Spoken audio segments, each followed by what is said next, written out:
안녕하세요. 부사의사 김경열입니다.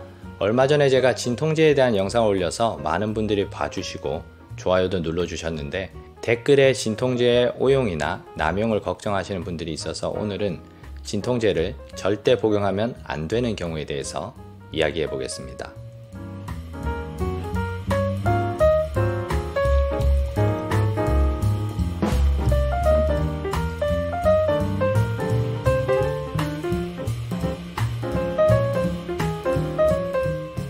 지난번 진통제 영상을 끝까지 보신 분들은 아시겠지만 결론은 의사에게 처방받은 진통제는 참지 말고 드시라는 거죠.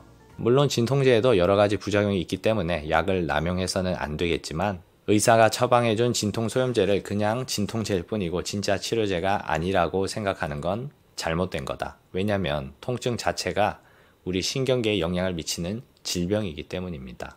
그런데 댓글을 보니까 많은 분들이 의사에게 처방받지 않고 약국에서 구입한 진통제를 언제 먹어야 하는지 궁금해 하시더라고요. 그래서 오늘은 거기에 대해서 이야기를 해볼까 합니다. 기본적으로 약국에서 스스로 구입한 진통제를 먹을 때는 통증의 원인에 대해서 본인이 명확하게 알고 있어야 됩니다.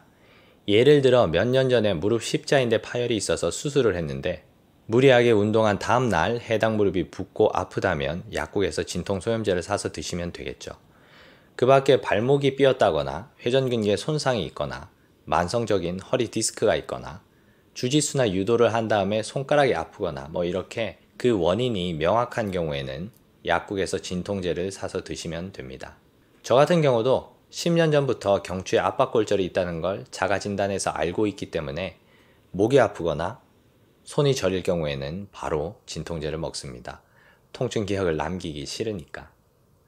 물론 아플 때마다 병원에서 진료를 받고 의사에게 처방을 받으면 좋겠지만 그게 또 쉽지 않은 일이죠. 그래서 증상의 원인이 명확하다면 약국에서 파는 진통제를 자가 복용해도 괜찮다.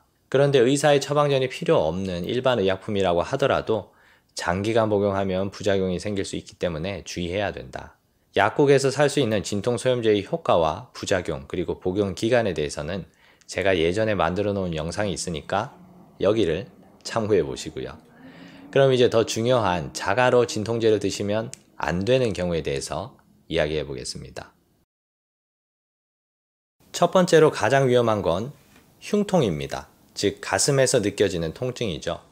의사들이 가장 무서워하는 게 환자가 가슴이 아프다고 하는 건데 협심증이나 심근경색처럼 생사와 직결되는 응급 상황에서 흉통이 나타나는 경우가 많기 때문에 환자가 가슴이 아프다고 하면 의사들은 굉장히 긴장하게 됩니다. 그리고 심장에 문제가 있을 때 가슴만 아픈 게 아니라 어깨나 등 쪽으로도 방사통이 생길 수 있기 때문에 원인을 모르는 통증이 몸통에 있을 때 특히 내가 고혈압이 있거나 평소 스트레스를 많이 받고 잠을 잘 자지 못하는 상태에서 몸통에 통증이 있다면 자가로 진통제를 복용하지 마시고 반드시 병원 진료를 받아보셔야 됩니다. 그 다음은 복통입니다. 배가 아픈 거죠. 우리 복강 안에는 여러 가지 장기들이 들어있기 때문에 일반인들이 복통의 원인을 파악하기는 어렵습니다. 영상 초반부에 말씀드렸다시피 원인을 모르는 상태에서 함부로 진통제를 복용하는 건 좋지 않죠. 물론 정기적으로 나타나는 생리통 같은 경우는 복통이라도 원인을 알고 있기 때문에 진통제를 복용하시면 되지만 그 외의 경우는 복강 안에 다양한 장기에서 위험한 질병들이 복통을 유발할 수 있기 때문에 병원 진료를 받지 않는 이상 그 원인을 알 수 없죠. 예를 들어서 위궤양 때문에 배가 아픈데 진통소염제를 복용하면 위궤양이 더 심해지고 담석증이나 맹장염 때문에 복통이 있는데 병원에 안 가고 진통제만 먹으면 병을 더 키우는 꼴이 되겠죠. 그래서 복통이 있을 경우엔 흉통처럼 초응급은 아니더라도 응급 상황이 꽤 많이 있기 때문에 자가로 진통제를 드시지 마시고 병원에서 진료를 받으셔야 됩니다. 마지막으로 말씀드리고 싶은 건 두통입니다.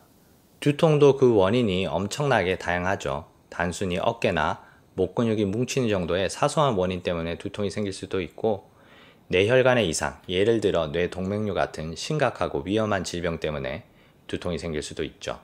그리고 편두통처럼 명확한 원인이 없는 경우도 많고요. 그래서 두통이 있을 경우에는 일단 신경과에서 머리 관련해서 검사를 받아보시는 게 좋습니다. 검사 후에 특별한 해부학적인 이상이 있지 않다면 의사와 상의하에 여러가지 진통제들을 복용하거나 다른 치료 방법들을 시도해 볼 수 있겠죠. 그럼 오늘 내용을 요약해 보겠습니다. 본인이 명확하게 알고 있는 근골격계 통증이 있을 경우 자가로 진통제를 복용해도 괜찮다. 예를 들어 무릎 관절염이 있다든지 허리 디스크로 만성적인 통증이 있다면 아플 때마다 약국에서 진통제를 사서 복용해도 되겠죠. 하지만 흉통과 복통처럼 내부 장기와 관련된 통증은 심각한 응급 상황을 야기할 수 있기 때문에 원인을 파악하는 것이 최우선이고, 두통 같은 경우도 아주 드물긴 하지만 심각한 질병들과 관련된 경우가 있을 수 있기 때문에 우선 병원 진료를 받아서 원인을 파악하는 게 중요하다. 즉, 원인을 파악하고 있는 근육과 인대, 관절 통증은 자가로 진통제를 드셔도 되고, 그 외의 경우는 병원 진료를 받아보시는 게 좋습니다. 그럼 오늘 내용은 여기까지 하겠습니다.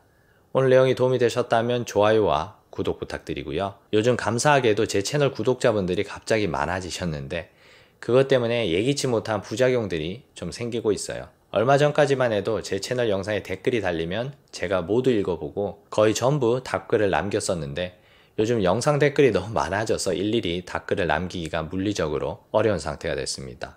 너무 죄송하고요. 제가 낮에는 병원에서 일하고 그 외 대부분 시간에서는 집에서 육아를 해야 돼서, 또 제 채널은 따로 편집이나 촬영해주는 사람이 없고 모든 걸 저 혼자서 하는 시스템이라서 요즘 답글을 달 시간이 정말 부족합니다. 그래도 최대한 시간 날 때마다 댓글 읽어보고 답글을 쓸 생각이니까 조금 늦어지더라도 너그러운 이해를 부탁드립니다. 그럼 오늘 영상은 여기까지 하고 저는 다음 시간에 더 도움되는 내용으로 찾아뵙도록 하겠습니다. 감사합니다.